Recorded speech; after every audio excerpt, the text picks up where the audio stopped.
ভোরের আলো ফুটছে গ্রামে, মাটির উঠানে শিশির জমেছে, চুলায় এখনো আগুন জ্বলেনি।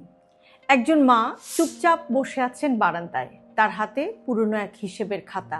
চাল কতদিন চলবে, তেলের দাম আবার বাড়ল, ছেলের স্কুলের ফি বাকি। এই দৃশ্য শুধু একটি বাড়ির নয়, এটি হাজারো পরিবারের গল্প, আমাদের প্রিয় দেশ বাংলাদেশের বাস্তবতা। আজও অসংখ্য পরিবার প্রতিদিন লড়াই করে অভাবের সাথে, দুশ্চিন্তার সাথে, অনিশ্চয়তার সাথে। আর ঠিক এই জায়গাতেই আসে একটি নতুন উদ্যোগ, ফ্যামিলি কার্ড। শোনা যাচ্ছে নির্দিষ্ট কিছু শর্তের ভিত্তিতে একটি পরিবার পাবে একটি কার্ড। যাদের সংসার আছে কিন্তু আয় কম, যারা কৃষিকাজ করেন, যারা গৃহিণী নীরবে সংসার টিকিয়ে রাখেন, যারা মেধাবী ছাত্রছাত্রী কিন্তু অর্থের অভাবে থেমে যেতে বসেছে পড়াশোনা, যারা বিধবা, প্রতিবন্ধী কিংবা ভাতাভোগী, অসচ্ছল পরিবার যারা সাহায্যের অপেক্ষায় আছেন, এবং পরিবার প্রতি একটি কার্ড। কিন্তু সবচেয়ে বড় কথা কি জানেন? এই কার্ড দেয়া হবে পরিবারের নারীর হাতে।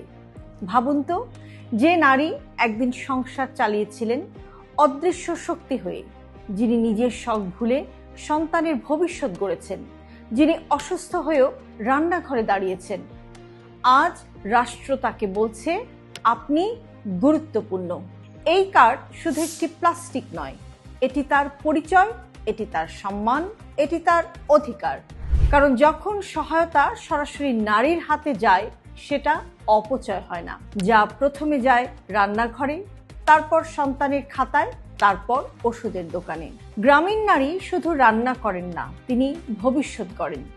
যদি এই ফ্যামিলি কার্ডের মাধ্যমে কম দামে চাল, ডাল, তেল পাওয়া যায়, যদি স্বাস্থ্যসেবা সহজ হয়, যদি সামাজিক নিরাপত্তা ভাতা সঠিক মানুষের হাতে পৌঁছায়, যদি শিক্ষার্থীরা বই হাতে পায় নতুন আশায়, তাহলে বদলে যাবে এক একটি ঘরের গল্প।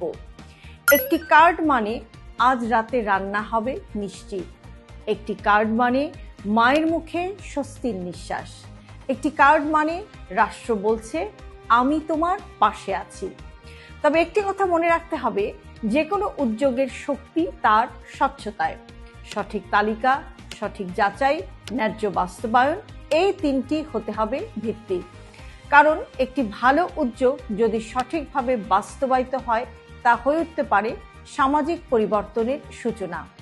একজন শক্তিশালী নারী মানেই শক্তিশালী পরিবার, একটি শক্তিশালী পরিবার মানেই শক্তিশালী সমাজ, আর শক্তিশালী সমাজ মানে আগামীর সমৃদ্ধ বাংলাদেশ। কারণ সবার আগে বাংলাদেশ।